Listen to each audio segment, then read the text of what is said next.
আসসালামু আলাইকুম, সবাই কেমন আছেন? আশা করছি সবাই অনেক ভালো আছেন। আমরাও আছি আলহামদুলিল্লাহ ভালো। তো দেখতেই পাচ্ছেন শুরুতে অনেক রান্নাবান্নার জন্য আসলে আয়োজন করছি। আজকে কিছু মেহমান খাবে আমাদের বাসায়, তো যার কারণে আমি সকাল থেকে আসলে রান্নাবান্না শুরু করে দিয়েছি। আর দেখতেই পাচ্ছেন অনেক সবজি, কারণ প্রায় 15 থেকে 20 জনের মতো আর কি। যাই হোক, 20 জন আসেন আর কি, তার কিছুটা কম হবে, অ্যারাউন্ড 15 জন। তো যাই হোক, এখানে এই যে বাজার তার আগের দিনই করে রেখেছিলাম, শুধুমাত্র আজকে সকাল সকালে রান্নাটা বসিয়ে দিচ্ছি। আর আজকে বিফটা কেনা হয়েছে একদম ফ্রেশ, যার কারণে এখন এটা বসিয়ে দিচ্ছি আর কি।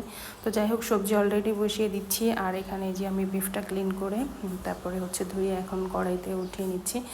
যেহেতু বড় কড়াই নিচে ছিল না, যার কারণে এটা আবার যে উপর থেকে পেড়ে ভালো মতো ধুয়ে দেন আমি ইউজ করছি আর কি। যেহেতু বাসায় একা ছিলাম, যার কারণে সব দিকে মেনটেন করে আমাকে কাজগুলো করে নিতে হচ্ছে। একটু কষ্ট হচ্ছে, তারপরও যেহেতু করা লাগবে এই জন্য করে নিলাম। তো যাই হোক, এই যে এদিকে সবজিটাও প্রায় হয়ে এসেছে আর কি। এখানে এটা মিক্সড ভেজিটেবল রান্না করছি, কয়েক রকমের সবজি একসাথে দিয়ে তারপরে আমি একবারেই কষিয়ে বসিয়ে দিয়েছিলাম। তো যাই হোক, তারপরে আমি আবার ডাল দিয়ে ডিম রান্না করব, তার কারণে ডিমটাও সিদ্ধ বসিয়ে দিয়েছি। আর এখানে এই যে সবজি হয়ে গেছে, এখন শেষ পর্যায়ে কিছুটা ধনিয়া পাতা দিয়ে নামিয়ে নিব আর কি। আর এখানে যে বিফটাও ম্যারিনেট করে রাখছি, মোটামুটি সব রকম মশলা দিয়ে আমি হাতেই মেখে নিচ্ছি আসলে বিফটা। আর একটু বেশি পরিমাণে বিফ থাকলে দেখা যায় যে হাতে মেখে বসিয়ে দিলেই কিন্তু টেস্টটা ভালো পাওয়া যায়। আর যে কোনো ফ্রেশ জিনিস কিন্তু রান্না করলেই আসলে স্বাদটা ভালো আসে। দেখবেন যে মাছ কিংবা গোশত যেটা ফ্রিজে রেখে খায় না কেন, সেটার স্বাদ আর একদমই বাজার থেকে যখন ফ্রেশ কিনে নিয়ে আসি সেটা রান্না করলে স্বাদ কিন্তু ডিফারেন্ট হয়।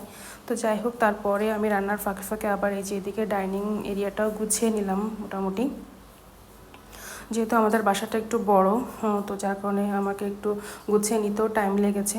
তো যাই হোক, তারপরে এখানে এই যে আমি ডালটাও সিদ্ধ করে রেখেছি, যাতে পরে রান্না করে নিতে ইজি হয় আর কি। ডিমটা হয়ে গেলে আমি ডাল দিয়ে রান্না করে ফেলবো। আর এখানে এই যে অলরেডি বিফ থেকে কিন্তু পানি বের হয়ে এসেছে।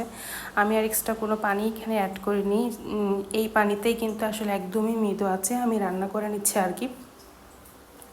তো এই যে তারপরে ডিমটাও সিদ্ধ হয়ে গিয়েছে। এখন আমি ডিমটা এই যে তেলে একটু ভেজে নিব আর কি, হালকা হালকা করে, এতে যে স্বাদটা ভালো আসবে।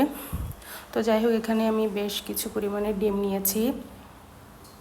তো যে ডিমগুলো দিয়ে আমি ডাল রান্না করব, কারণ ডাল দিয়ে ডিম মানে ডিম দিয়ে ডাল যেটাই বলে না কেন, এটা রান্না করলে কিন্তু আসলে ভালো লাগে খেতে।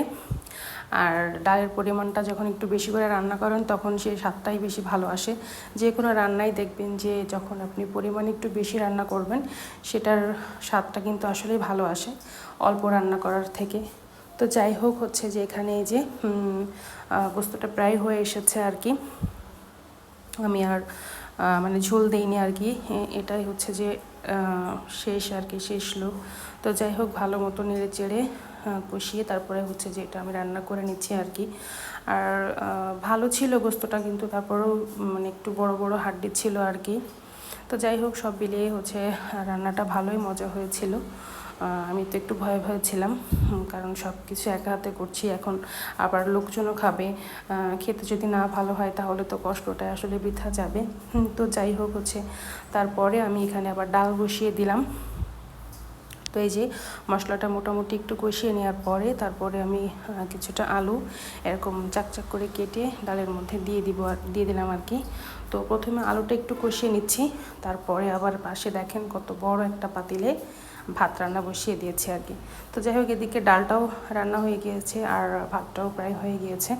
তো যেহেতু ভাতের হাঁড়িটা অনেক বড় ছিল, কারণ আগেই বলেছি যে 15-20 জনের রান্না আর কি, যার কারণে আমি আবার একটু ভয় পাচ্ছিলাম, কারণ ভাতের হাঁড়িটা উপর দেবো কীভাবে, এই জন্য। যেহেতু এত বেশি জনের রান্নার অভ্যাসটা একটু কম।